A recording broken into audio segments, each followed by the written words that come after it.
Hello everyone. On February 19th, the Holy Orthodox Church celebrates the memory of our venerable father, Conon the Presbyter. Now, Conon hailed from Cilicia, which was a province in southeastern Asia, a Roman province, and it was under the Patriarchate of Antioch.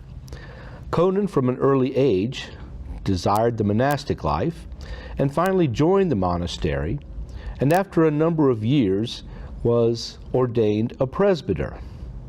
Now, Archbishop Peter, at the time, whom he was under, said that he wanted him to go to the River Jordan and be responsible for baptizing those people that came to the river for that purpose. Conon, of course, did this out of obedience, no doubt enjoying the very honor of being at the River Jordan to baptize people into the Orthodox faith, until one day there came a very beautiful woman. Now, Conon was quite advanced in the degrees of asceticism and self-denial. And when this woman came, he was really quite scandalized. He didn't know what to do because he just did not want to baptize her. We might think this is a little strange today, for certainly a number of beautiful women come to the Orthodox Church and get baptized. But we have to remember, in those days, baptism was naked, no clothes whatsoever.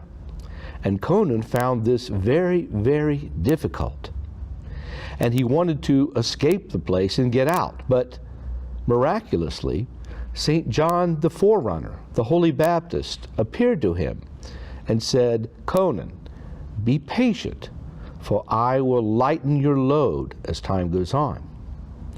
Well, Conon went ahead with the baptism and continued on with his duties until, yet again, a young Persian maiden came along who was even more beautiful than the woman that had given him so much trouble before. This time, Conon was beside himself. He did not know what to do, and so he simply left the area and refused to baptize her. The woman apparently simply stayed there for a while, not knowing what to do.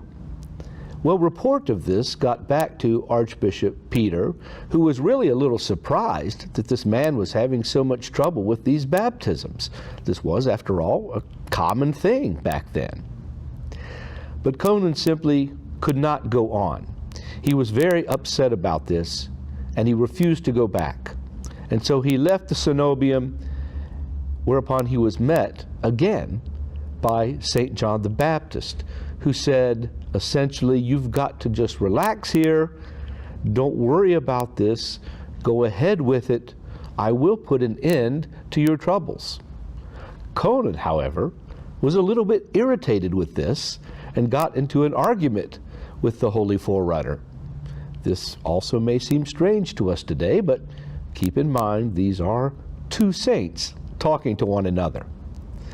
But yet the Baptist finally prevailed upon him, made the sign of the cross over him, and said, look, just go back to your monastery. Don't worry about this. Your burden will be eased. And Conon felt that it was being very difficult for him to engage in such carnal warfare. It's what should be a very holy time, a baptism. So Conon returned to the monastery. And the next day, miraculously, he came back to that same Persian woman who was still waiting to be baptized, and baptized her without any difficulty whatsoever. It was said that he did not even realize that she was a woman. So the Holy Baptist had come through for him and had lightened his burden and enabled him to see beyond the surface features of a human being and instead examine the soul of someone coming for holy baptism. Conon reposed in the year 555, and it was said of him that he attained such extreme dispassion that he was almost superhuman.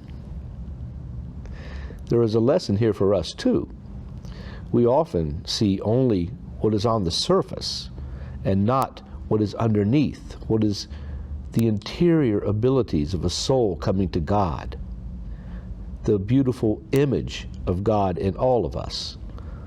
Conon, although he was advanced in asceticism, evidently could not get beyond this outer layer until the prayers of the Holy Baptist helped him.